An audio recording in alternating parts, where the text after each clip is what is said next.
Welcome back, Snackers, to part 2 of our mission to unravel the impossible physics of Superman. I'm Nat. Last time, we tackled his gravity-defying flight, his city-shaking super strength, plus the solar-powered mystery that keeps him going. But today, prepare for another journey where science meets science fiction. Because when it comes to Superman, the only thing faster than his speed is how quickly he breaks the laws of physics. Let's feed your skull. So let's talk super speed. We all know he's faster than a speeding bullet, but how does he actually achieve those incredible speeds? Right. Is it just a supercharged version of running? You know, like his early flights were essentially just powerful leaps.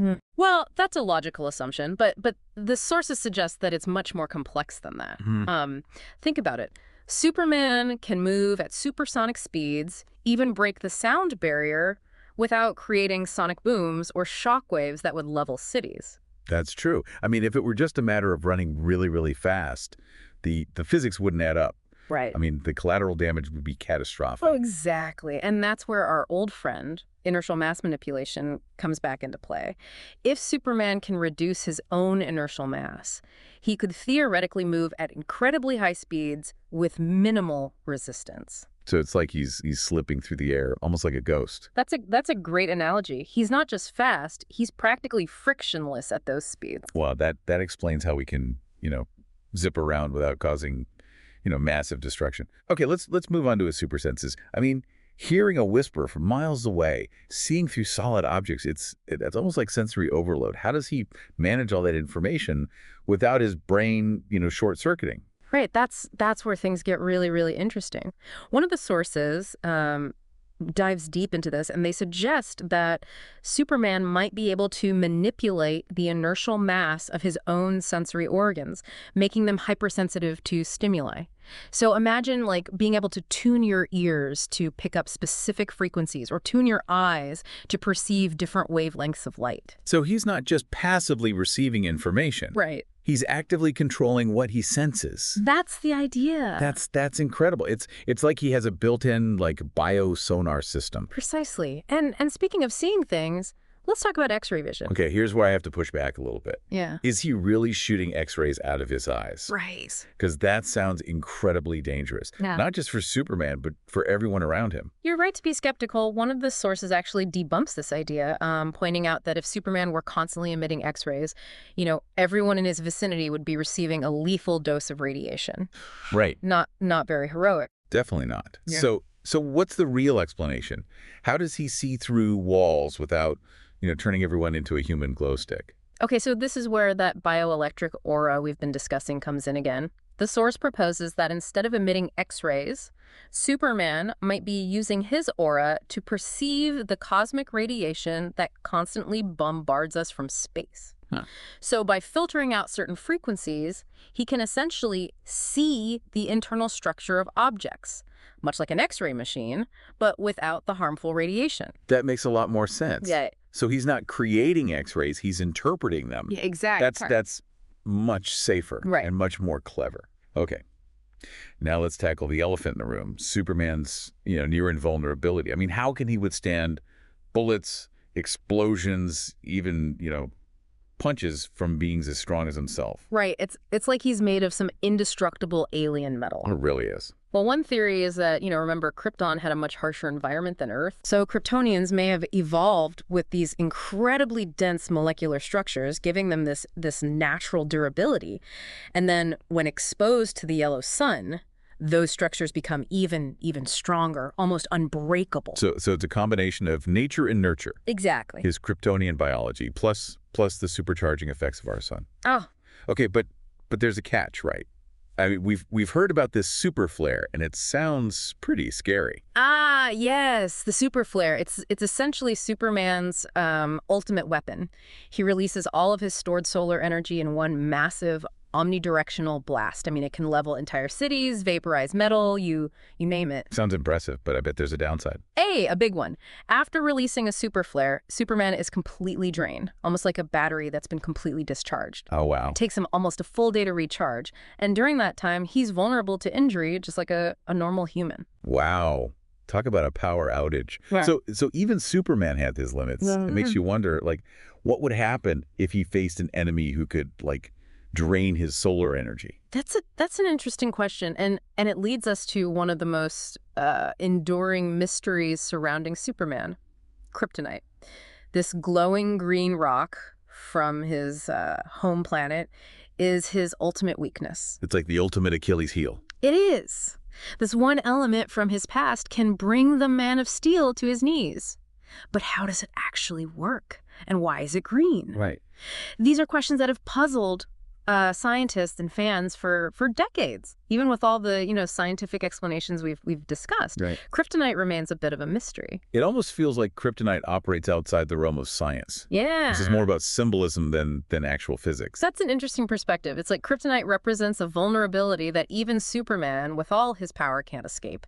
It's a reminder that even the strongest among us have weaknesses. That's a pretty profound thought. It seems like even with all the science we've explored, there's still a sense of mystery and wonder surrounding Superman and his powers. Absolutely. And that's part of what makes him such a compelling figure. He embodies the potential of science and the limits of our understanding.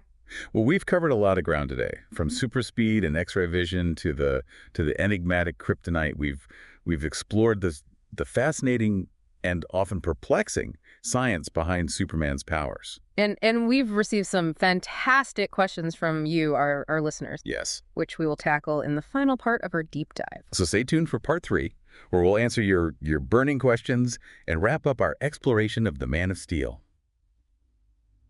And we're back, ready to tackle those listener questions. You guys really threw us some curveballs this time. Yeah, some real brain twisters. But that's what makes this fun, right? Pushing the limits of what we know about Superman and well, physics in general. Okay, let's jump right in. This one comes from, Sarah in Seattle. She asks, if Superman can manipulate inertial mass, could he make himself completely weightless? Could he even make objects infinitely heavy? Ooh, Sarah, that's getting into some serious theoretical territory. I mean, if we're going by what the sources suggest, there's no reason to think there's like a hard limit on this inertial mass manipulation. So like walking on clouds, literally. Potentially. Lighter than air, even. He could make a pebble feel like a mountain if he wanted to. Okay, now my brain's melting a little. Yeah. But what about the other side of that? Making something infinitely heavy. Would Superman turn into a black hole? Or just get, like, really stuck? That's where things get, well, even the physics experts start to kind of shrug their shoulders. Infinite mass. It's not something we can really test or observe in the real world. It's getting into singularity territory, which is a whole other can of cosmic worms. Right. Consequences we can't even fathom. Okay, moving on. This one's a popular one. A lot of folks are curious about this. Ethan from Austin asks, how does kryptonite actually weaken Superman? And why is it green? The age-old question. The how, that's still a bit of a mystery. I mean, kryptonite, it's a plot device, sure. But it's fun to speculate. One theory I've seen is that it somehow interferes with his solar energy absorption, like a cellular jammer for his powers. So it's not like it's hurting him directly, but it's like cutting off his power supply? Exactly. Like unplugging Superman. And as for the green, well, there's no real scientific basis for that. Probably just a visual choice by the creators, right? Green signals danger, poison, all that. Yeah, definitely adds to the drama. Okay, last one. This one takes us cosmic. This is from Maya in Mumbai. She asks, if Superman's powers are all about solar energy, how would different types of stars affect him? What about, like, a blue giant or a black hole? Mind-blowing question, Maya. Now, that's what I call thinking outside the box. If Superman's essentially a super-powered solar panel, then different stars should have different effects, logically speaking. Right. Red sun, no powers. Yellow sun, classic Superman. Mm-hmm. But a blue giant, those things pump out way more energy. Some theories say he'd become even more powerful, almost godlike. Imagine, manipulating space and time, reality-bending stuff. That's a Superman I wouldn't want to mess with. That's a serious power-up. But what about the opposite? A black hole? Would that be like supercharging him, or would its gravity just like suck the life out of him? That, my friend, is the ultimate question. Black holes are still such enigmas, even to the top astrophysicists. Maybe his bioelectric aura could shield him, or maybe it acts like a giant solar battery, pushing his powers to levels we can't even comprehend. Okay, I think my brain officially just exploded.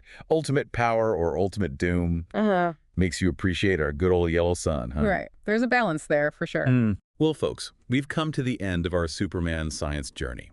We've explored the possibilities, the what-ifs, the things that still make us scratch our heads in wonder. But at the end of the day, maybe Superman's greatest power isn't about super strength or lasers or flying, but his ability to inspire. I like that. He reminds us to keep asking questions, keep imagining, keep looking up at those stars and wondering what's out there. Beautifully said. So keep those questions coming, keep exploring, and keep believing in the power of possibility. Thanks for joining us for this deep dive into the science of Superman. So that's part 2 of our exploration into the completely implausible yet endlessly fascinating physics of Superman. From heat vision that could melt a glacier to invulnerability that defies every material law, we've seen just how far the Man of Steel stretches reality, and how much fun it is to imagine a world where the impossible is just another Tuesday. But let's face it, Superman isn't here to obey the laws of physics. He's here to inspire, protect, and remind us that sometimes the best stories don't need to make sense.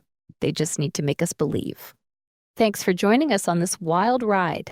If you've enjoyed geeking out with us, be sure to like, subscribe, and share this episode with your fellow superhero fans. And as always, keep dreaming big, keep asking questions, and remember, even science needs a little imagination. Until next time, stay curious, snackers. See you next time.